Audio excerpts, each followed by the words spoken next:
gospel is the gospel. It's not some word that we make up. It's the same everywhere. And everywhere the Lord gives me opportunity to go, I hear the same voice.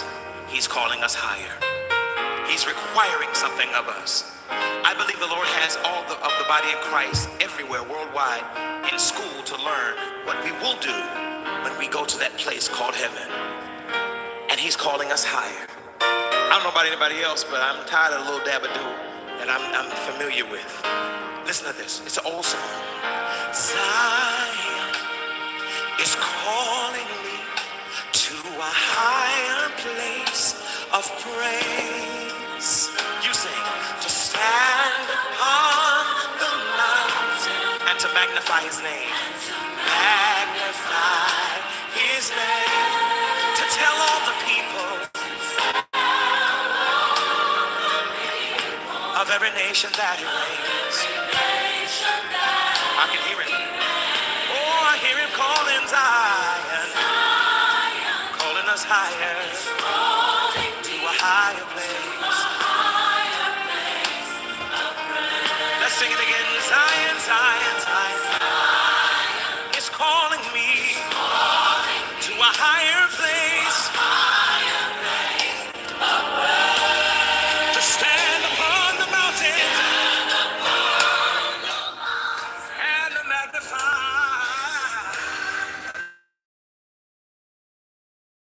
my name. Come on, Zion. I'll never be the same again because He's calling me higher. Zion, Zion. I can hear Zion calling. I can hear Zion calling. Sing it one more time. Zion is calling me to a higher place. To a higher place of praise. To a higher place of praise. To a higher place of praise. Oh God, we love You tonight. And here in Zion, we worship You and we'll praise You. We honor You for Your fragrance and Your glory and Your strength. Here in Zion, we'll raise our banners and we'll bless You and we'll honor You. Glory to Jesus. Here in Zion. All right. This is my public monetized snitch kit deposition for the FAMMOB of Memphis, Tennessee. I married into the FAMMOB and I saw some shit. So they let me do my deposition like this and I can get me some munties out of it. So here we go. I, Vertina Godwin, also known as Lady Scutterfield and plenty many more damn names. The Lord got a bunch of them as well. Do solemnly swear that the testimony that I'm about to give is the truth, the whole truth, the naked truth, the unclothed truth, the truth with stolen clothes on, the truth with stolen Jordans. I swear before me and all the gods that I serve that it is the truth. I was minding my own business one day, looking out in the lay of the land, seeing if I can get some pictures of the target subject that we were investigating, because I was a contract investigator for a business that the late great cousin Augustus had called TMI Investigations. What started out as chasing around cheating businessmen so that Miss Sally could get half his pension morphed into him getting contracts from actual like federal agencies and different things to do private investigation, follow up with witnesses, film depositions, court depositions, all kinds of shit. So this particular night, I'm trying to see if you know where Reverend Neckbone going, because he just took up a sizable collection and he didn't hit the block with glee, and he ain't going in the direction of his house. He going around here with his crack house sales. So I get a phone call. As you were, yes, I am. Get her and get up there to the corner. Reverend Neckbone finna spin the block, and we think he finna buy some dope, or either he finna go pick up a hoe. Get on him. So I spent the block to get on Reverend Neckbone. Neckbone spent the block, did exactly what they thought Neckbone was going to do. Neckbone got his little prostitute and got him a little piece of crack, and Neckbone spent the block with his hoe. So I ran into a friend of mine up on the corner. We, doing what people do. Mississippi Minute, what's going on? Shit, you got everything and then blah, blah. And along comes an interruption and intrusion by the name of Dontrell Big Donnie Spencer. All over there in me and homeboy business. I said, excuse me, sir. Can I help ya? I'm just looking, you know what I'm saying? I said, okay. Now you've looked like how your ass on some bitch. Don't you see me sitting here in my man friend's car? Don't you see your man friend down there in the car with another bitch? I said, that ain't got nothing to do with me.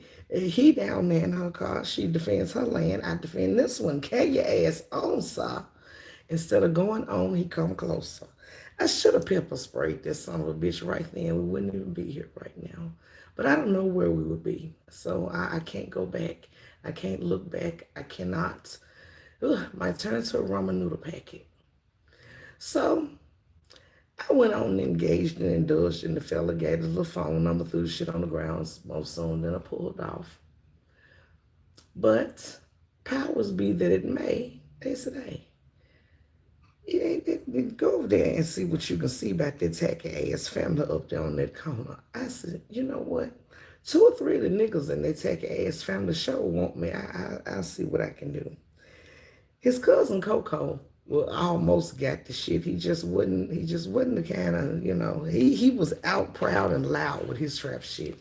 I don't like them kind of dope boys. If you're gonna do the shit, damn it, be 2 niggas up from that nigga. Be the nigga that ain't never been seen. You don't know where the dope coming from. They just know it's coming. He liked to flex too much. In his clothing choices, he liked all that Gucci Louis bullshit. And I just couldn't fuck with it. But we were still cool friends though. Anybody fucked up with me. I ain't give him no Virginia ham or nothing. This y'all be passing out Virginia ham sliver samples to everybody you meet. Anywho, back to Big Donnie.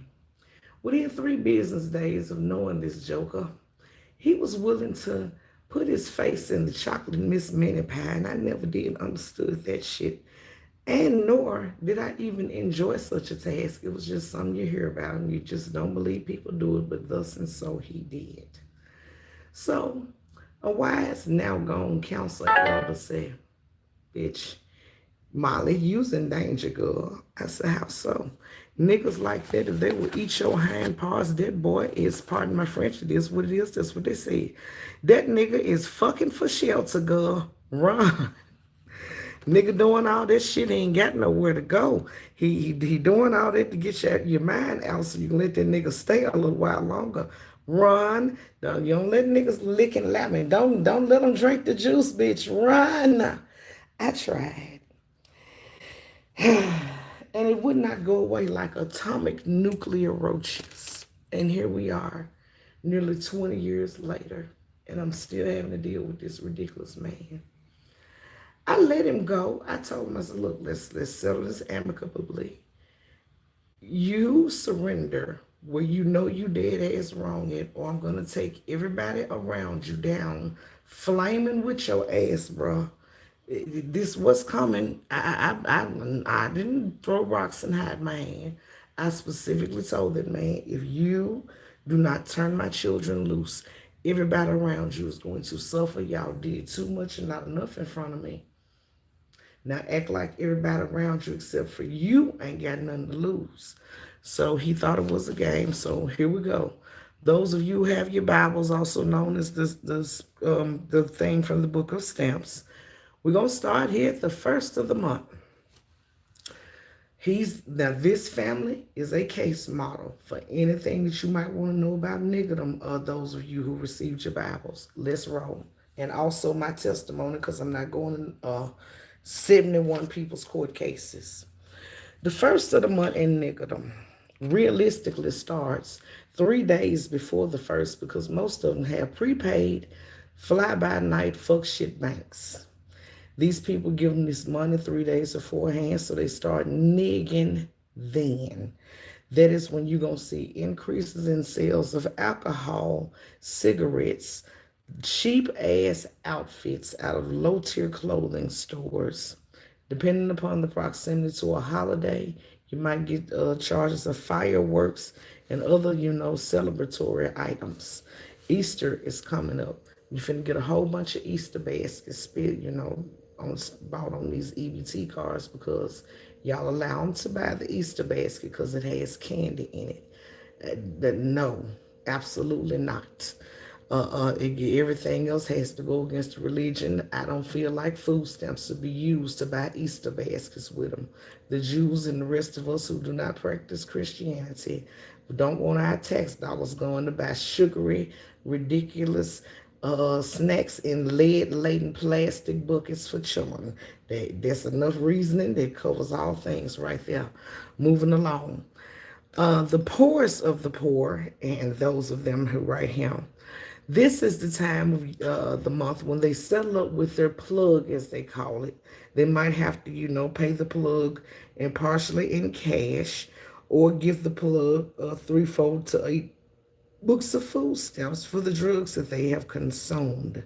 Therefore, when you go looking through the service receipts, you look for multiples of 65 or either numbers that are exactly divisible by 2 or something close to it in repeat numbers. Example, in Memphis, Marquis, Maye, Tennessee, they love to sell food stamps in $65 increments. But they're ridiculous with the shit because they want $50 for it when everywhere else in America wants half price. So you are going around the Memphis area doing your surveying. If you see in the service tickets a whole bunch of exact $65 purchases in these corner stores and these bodegas, the store is in on it and let them traffic them food stamps for cash. All right. Moving on to Families First. That's the check that they get. As soon as that check gets on that card, the step nigga, he got the card in his pocket. You better believe he does. He gonna hit that cash. He gonna get him. Here's where your sales ticket comes in. That same store.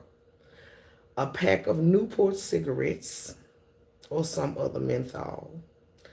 Some alcoholic beverage. The cigars to roll marijuana with. He may or may not get some snacks or a soda or some candy. Now, here's where it's going to get flaky. He's going to use the EBT card, but how the clerk charges him is up to the agreement between him and that clerk. He's going to buy a t-shirt, a hat, and some underclothes, and the clerk might be in the mood to let him swipe the food stamps off that motherfucker instead of the cash if he's willing to pay an extra $10 per clothing item. You can also get him some tie shine for Bonquisha's Altima wheels. I'm trying to tell you, I done seen some shit in that USDA investigators. All right, number 3. Anti-social security. Oh, the crazy ones and the elders when they dig in the family. Same thing. The check comes 3 days early to those little fly-by-night rinky-dink banks unless they got the Direct Express card. As soon as crazy Uncle Jimmy or Nanny Mammy's check hits the card, a good time shall ensue, child. Then you use the caregiver. You don't have to come and give a care that day. As soon as those elders and disabled people's stipends hit those Direct Express or low-tier banking cards, oh, a good time will be had by all. Oh, somebody got to go to the nail shop. Everybody gets their phone bill paid out of that person's wages. They gonna good time. They gonna eat the 3, 4, 5 extravagant meals at restaurants, mid-tier restaurants, mind you, if they don't indeed splurge on the infamous crab legs.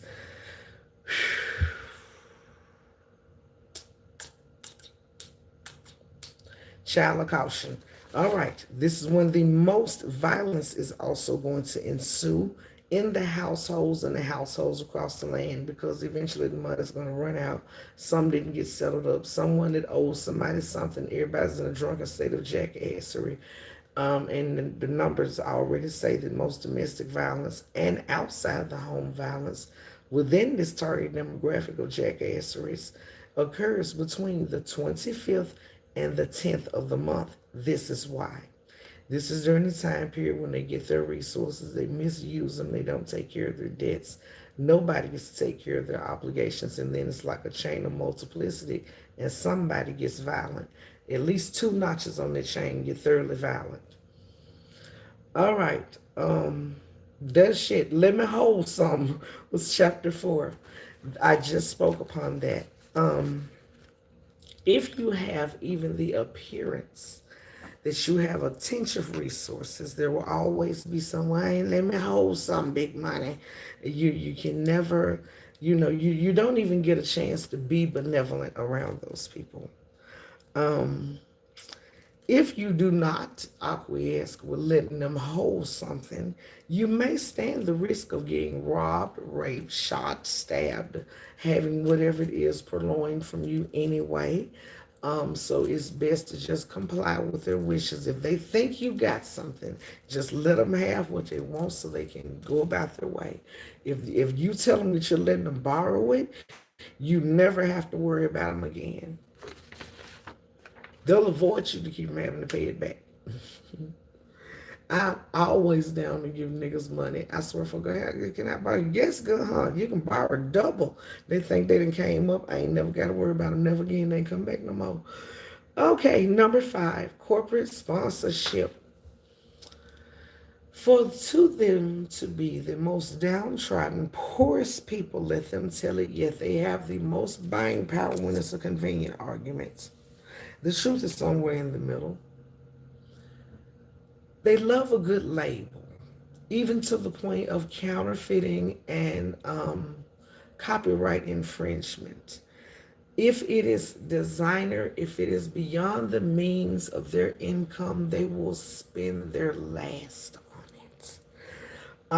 The shoes, the Jordan shoe brand has been a deleterious mark upon the black community since its inception, where niggas of ignorance were actually killing each other in places like Chicago, Philadelphia, Memphis, and even small towns like Little Rock, Arkansas, over some plastic ass shoes made in Taiwan.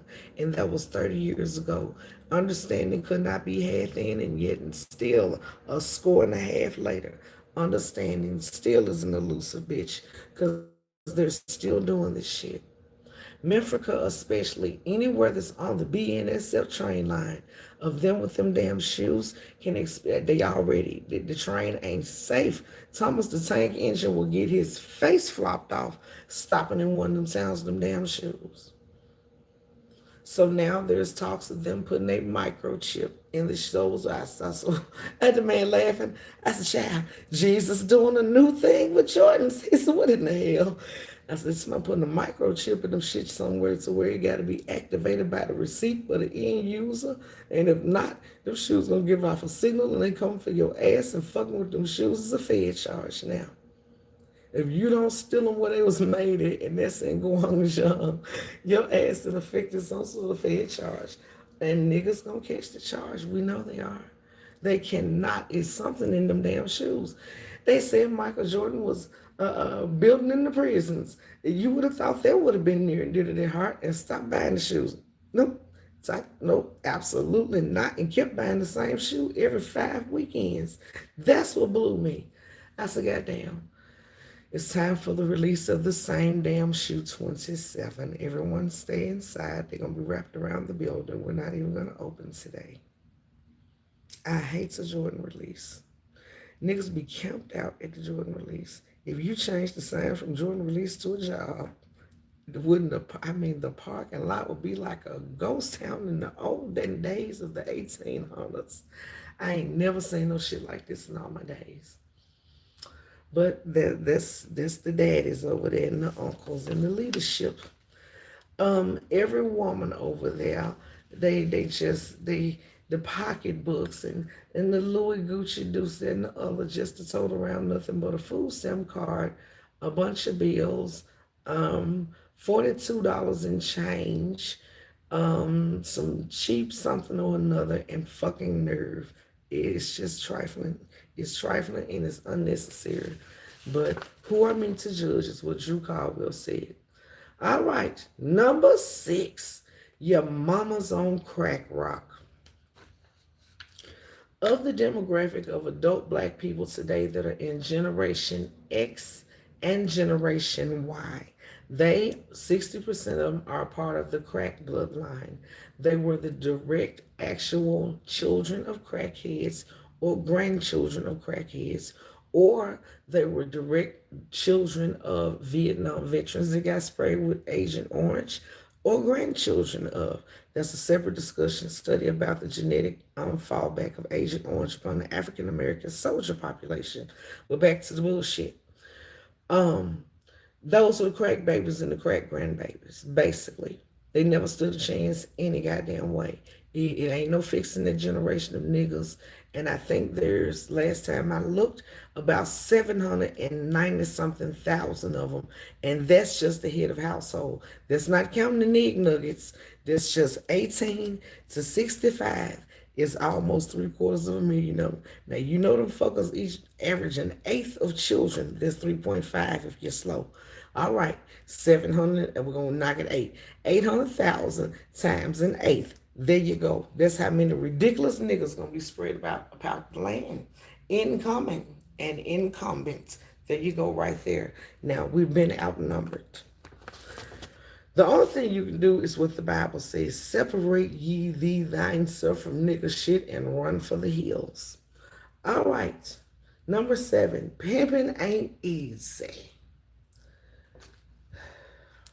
Nobody revels in human trafficking, servitude, and sex trafficking than the nigga man.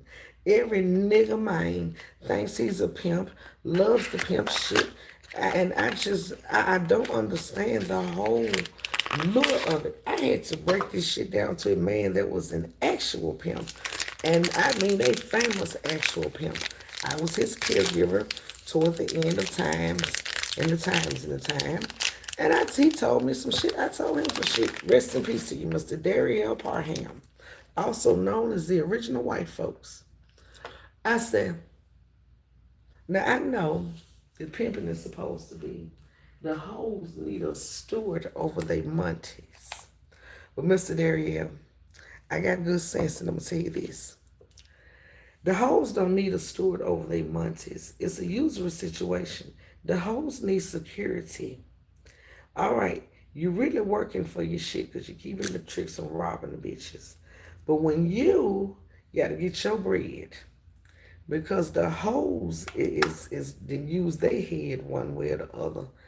Use a dependent, sir. Pimps is dependents. Y'all are not the breadwinner of the situation. Y'all not the head of the household. Y'all is household employees and dependents. The hoe runs the house over at the pimping. He at the house of pimping. He said, come on, convince me.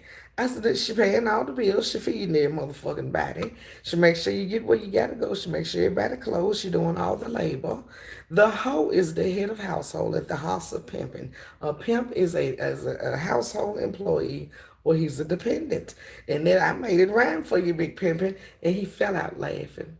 He said, you know, you're going to be one of the greatest ones ever. You already are. Just make sure you keep something going there. Keep something coming. You know what I'm saying? Good. I said, for sure. Church. And we fell out laughing. Speaking of church, child, hold on, y'all. Just hold your house at the door. Trying to get my snack. Because this is just the introductory parts of the things to let you know what to expect. We ain't got to the testimony yet. All right. The Pee Wee Penitentiary Blues. Somewhere along the way, nigger mammies, because a mother wouldn't have done this, nigger mammies allowed the system to lock their children away in Pee Wee penitentiaries rather than recognize that these were children and that children need corrective therapy and not incarceration. We're going to refer to Bishop Hampton over at the Church of God in Finesse. Bishop Hampton has been out yon upon the land giving his testimony of how the Lord has been good to him, how he was locked up his whole young life starting at the age of 13, 14. He was going to grown man jail. Do you understand me? And now, taking that as evidence that from his own mouth he thine confessed that he has been being locked up with grown ass men since a young age for doing grown man things. And his mammy testified and said that, oh yes, when he was a little boy, me and my husband used to hoe bitches and do this, that, and the other, and blah, blah, blah. Yeah, he ain't had no choice to be like he is. I want to know how Bishop Hampton is the problem. He didn't make himself. He made something of what they fucked up for certain, but he did not expose himself to that environment. There's 56,000 Bishop Hamptons just floating around Memphis. 56,000 the last time I looked in the law firm portal, because we're about to sue on behalf of Bishop Hampton and other affected parties, the things that went on to them and in front of them in juvenile detention facilities, what they was allowed access to, what they were allowed to do, which later on caused lifetimes of trauma and ridiculousness in their lives, as evidenced by this nigga's music. Since y'all want to use the rapper's music against them, we're going to use the rapper's music against the motherfuckers. Back shit. Finesse, tell you goddamn story about what happened in the Pee Wee Penitentiary, what happened at the house. Your mammy can go down with the ship, as can juvenile court. It is what it is. We was living in a different day and time, child. We're going home by rocket ship now. We ain't got to worry about walking through motherfucking NSA or nothing. We's private flying jets now. It don't cost much. Let's get this shit done. It did not took in all of what they did to y'all. And then look at you. What in the fuck was they expecting? I want to know, what was the nigga machine expecting? Because see, niggas, y'all had y'all hand on the wheel for 37 fucking years. So whatever condition these young folks are in is your fault. It's not the white people's. The white people say, "Here, get your ass over here. You in charge. We'll send as much money as you need. All right, let's see what you got." And this is what you did. You set your funk ass up and y'all stole the resources from the ignorant ass motherfucking people. Then when they acted ignorant because they had to survive, you blamed it on them, and somehow we're back to square fucking one. 3 million people are currently under indictment right now, regular citizens, for flopping in PPP money in one form or another, and over 500 and some odd niggas in positions of authority who knew better, who knew it was stealing, who knew they was going to get caught. Certainly, I would hope, and you in a position of authority. But alas, here we are. All right, we got Big Mama, your Miss Nanny Maye will sit her ass up there with these Dr. FAFSA ass bitches in the family. And they will let their grandmama spray shit like WD-40 on her knees and wrap it in plastic wrap. They don't give a fuck about nothing but these people's checks. There will be family members who need to be compassionately put away.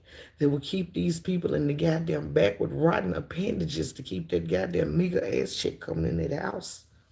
I done seen some shit out here in the wilderness. Nobody did it and didn't do it, and I'm so glad the DEI died, goddammit. But nigga bitches, it was always the same kind of phenotype. A ridiculous bitch keeping an elder at home under hostage, basically, won't let the other family members realistically come around fucking around. In modern times, they'll flop them up here on goddamn social media and get, some mileage from the suffering of others. Trauma blogging and shit. And what's Snoop say? And the God and the Jesus, bitch, fuck that. Where in the fuck? You gonna get this woman at this motherfucking house today? We got tired. A bitch down in Memphis named Miss Mother Teresa Owens worked her ass over there at the school board, condescending to everybody while living in a builder's grade McMansion in South Winchester Hex Crossroad area back there. I can take you to the house. I don't remember the address. But The bitch sitting up there mistreating her morbidly obese 600-pound husband who was flat. I mean, he was flat from laying to the bed, just flat on his back. And then she would have to just come in. I just need and just talking funky to him. That man needed to be put somewhere. She was not going to let him go because she needed his 900 and whatever the fuck it was dollar check to keep up appearances. Riding around in an old ass Infinity truck with some regular ass Daniel Green house shoes on. This should have been resold 5 years ago, and thought she was something. Oh, she wanted to condescend to me because she picked me up one day from the Trendy Lakes. I didn't feel like driving to the bitch's house in the dark, and I wasn't supposed to be driving no way. She wanted me to watch Mr. Redacted. And so her family, this, that, and the other, and this, that, and the other, and really thought I was on her side. The nerve and audacity of how abuse and just general chicanery when it comes to just malfeasance and fuck shit is so accepted over there that they just automatically assume that everyone is the one. And then you act like it's coming out your pocket. Bitch, if I'm a taxpaying citizen, it is. You don't know how the system works, but your ass over here stealing. Then they done caught the goddamn non-educator affiliated basketball coach up here at Collierville High School, trapping his motherfucking ass off but coaching the girls' football team, basketball team. And he's a good guy, and this, that, and the other. Bitch, is called moral turpitude. You really gonna let the dope man coach the girls' basketball team? I don't give a fuck what kind of good of a coach he is. The nigga is still actively trapping. Let him stop trapping first and then coach the goddamn girls team. He can't do both. And then the fucking people tell me, and what if he was doing that because of da da da da da, and he was turning the dirty money into good? Okay, that justifies him selling drugs and shit to people like cocaine and fentanyl because he's using his dope money to buy uniforms for the girls. What happened to the girls' mammy's parents and the rest of y'all? Y'all was willing to accept drug money. Child, get the fuck on somewhere. As Mother Francis would have said if she could have got away with it. I get so sick of niggas, I don't know what to do. God damn, niggas. All right. Same old song is number 10. You can call a nigga in 2001 and they go, how you doing, nigga redacted? Man, I'm fucked up. How you doing and shit? Let me hold some. Called a nigga again in 2005. How you doing, nigga redacted? It's been a long time. Shit, what been going on with you? Man, I'm fucked up. Man, I'm still saying shit. Slow motion. You still in the same place? Yeah, man. Where else I'm gonna go? Goddamn. You call brother redacted or sister redacted in 2025. It's been 10 years, yeah. And say, how you doing, brother, sister redacted? Child, I ain't seen you heard from you in a long time. Hit him up on Facebook in the message. Shit, how y'all doing? Child, same spot you seen us in last time, living in the room and house, scraping it from hand to mouth and doing drugs at the same time. We ain't doing shit but sitting on the post, drinking beer and watching our lives waste away. Working in the goddamn warehouse in Memphis in OSHA violation. Child, ain't nothing going on. How you doing, Miss Spector General? I said, shit, child, everything and nothing. Whew, Jesus. City of the Dead. That's an average conversation with the average Memphian. I don't give a fuck how snooty they appear to the public. Get their ass behind that curtain and they're going to tell you, I'm fucked up. I'm just barely holding it together, you know what I'm saying? I work at insert snooty job in the daytime. And, I work at the OSHA violation sometime on the weekends when, temp service shit.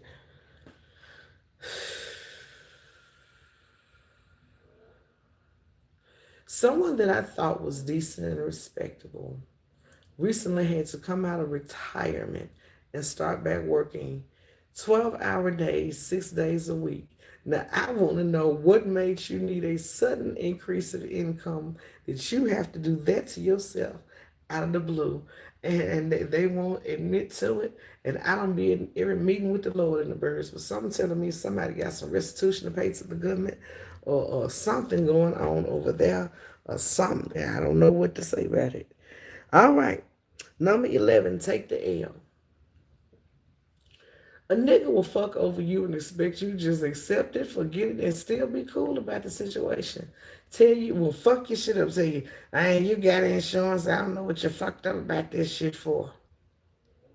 They'll steal from you and tell you it's only some money. You got money. You ought not be fucked up about it.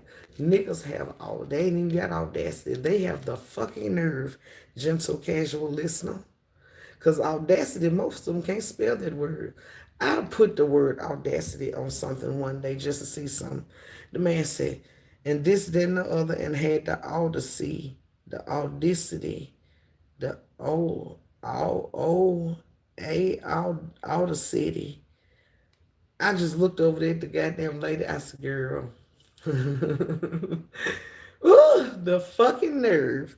And right now, this motherfucking nigga, if I was to get him right now on the phone, he just immediately picked the phone up and just start cussing me like I ain't shit. Sir, you's a full dagger. Any man that will argue with a woman and all that hollering and screaming is a full dagger to me. You are the person that a bull dagger wish they could be. Now, moving on. On God, that's number 12.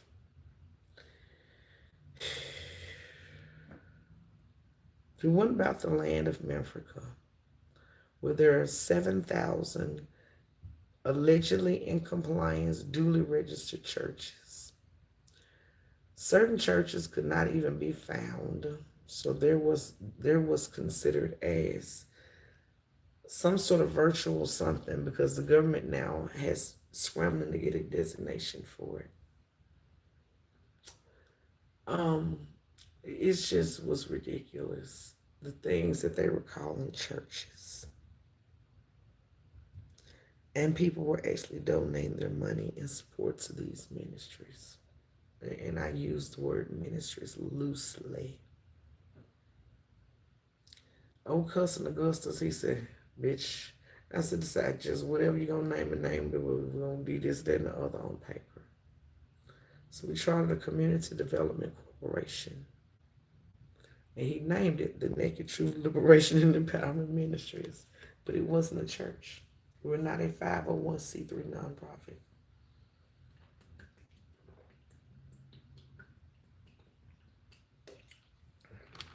We're a community development corporation geared toward the health and human services and survival safety of the unsupported members of the community, making sure they had the least creature comforts that they needed to survive, if nothing else. That's why food, shelter, clothes, making sure that people were healthy, constantly having health fairs, was a major focus of Cousin Augustus's ministry. It was less about us gathering and doing all this singing and speech giving and hyperventilating.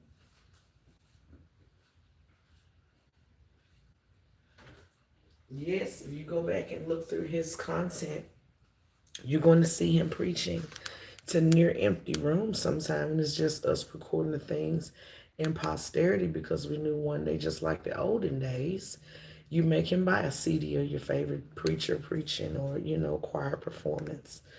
And they can definitely go in the National Archives for his broadcasting. But the real work of the Naked Truth Empowerment Ministries was out there every day in the community of North Memphis, making sure that Miss Emma could get to dialysis, Miss Ethel could get to the doctor. Everybody had the food that they needed. Everybody was accommodated with whatever they needed from Walmart or Target or somewhere they could not get to.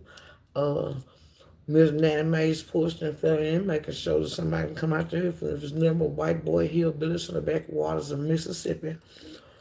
With the leftover wood and volunteering from their Peckerwood Church to rebuild Miss Nanny Mae's porch, and then nobody extra contact, no pictures, no press conferences. Because I side eyes that shit. When the fuck you gotta publicize your do-gooding for church? Yeah, ain't nobody gonna pat you on your ass for doing your job now. What you expecting? Surely not glory. But then again, the First Lady does have some spectacular eyelashes on, so I'll let y'all have it. Go ahead, Proverbs chapter 6. If you're wondering what Proverbs chapter 6 speaks upon, it speaks upon women with eyelashes drawing people into damnation with the bullshit. It thus and verily in many forms says that a hoe like that ain't worth but a half a loaf of bread, if that's. That's the end ass pieces of the bread, the whole toast, if you will. Last $2, number 13. I've seen people do some magical shit with $2 over in that fucking land of Pohoria. The preacher gonna grease you for your last $2. What he does with it is still a mystery today. I've seen people get down to the last $2 and put $1 worth of gas in their car and buy 2 loose cigarettes. I've seen people get down to the last $2 and go buy 2 6-packs of ramen noodles and call it dinner between them and 4 kids for a week. I've seen people get down to the last $2 and start splitting their blood pressure medicine in pieces because they can't afford the copay, because the copay is $7. I done seen some shit over in the land of Pohoria.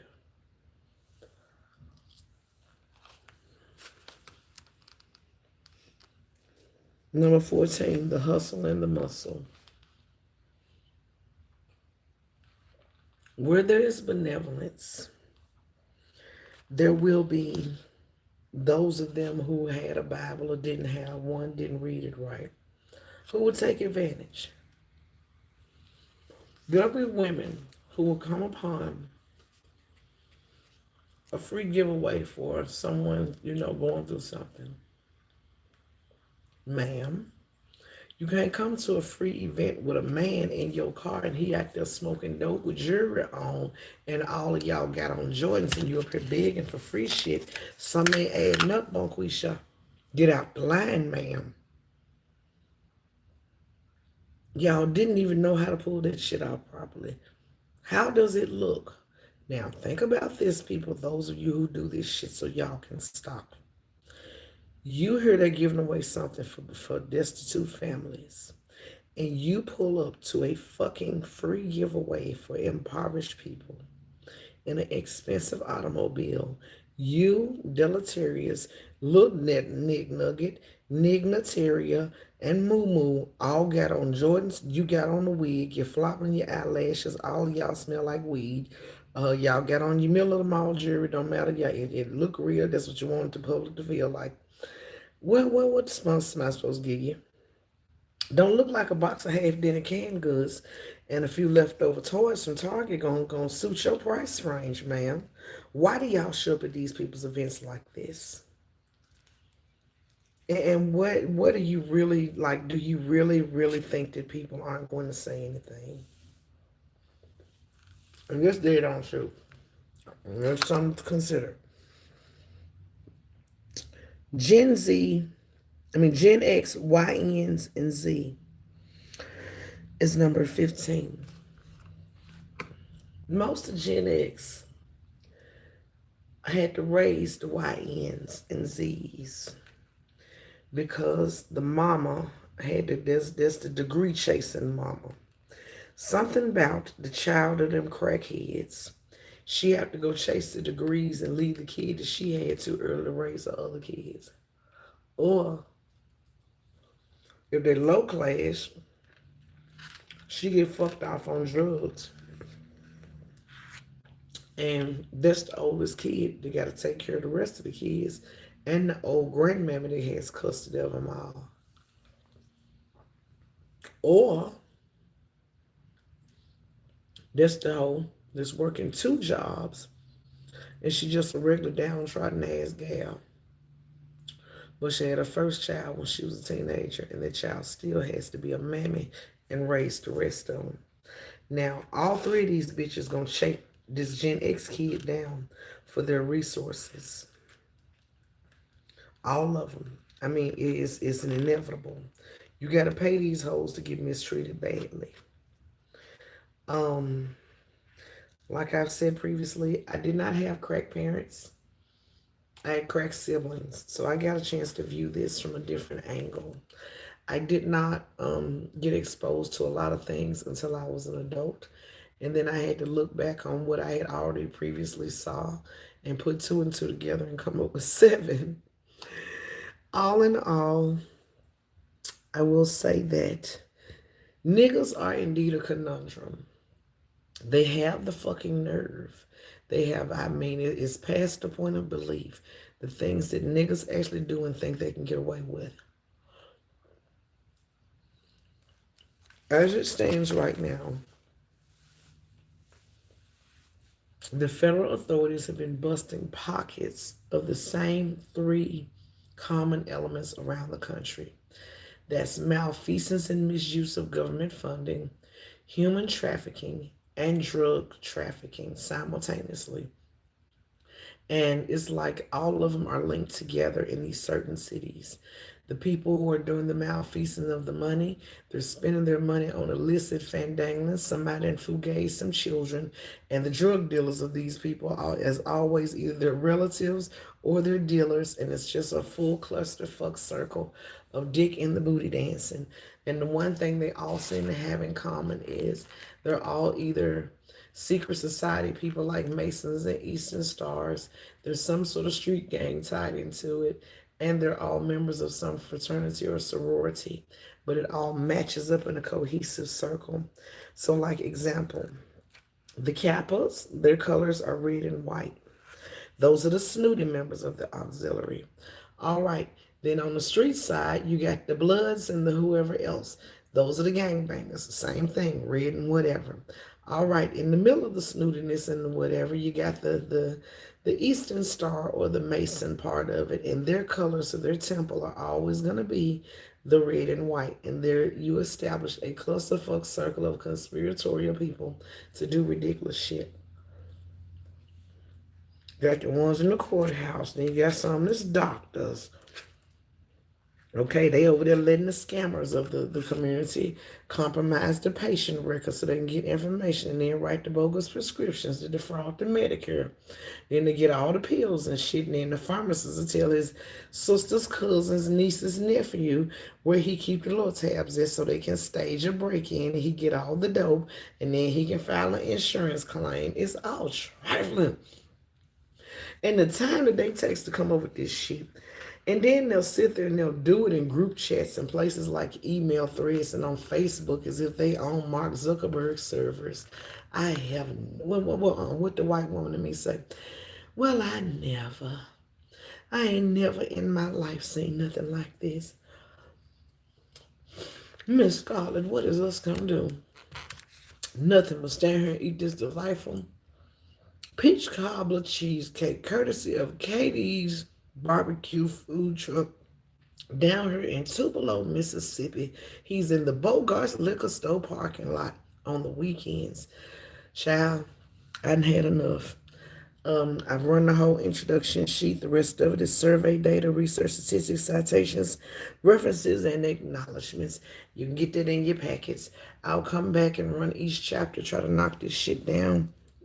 I got 15 chapters all together. I'll take them 5 at a time and do 3 hours of content later on this evening.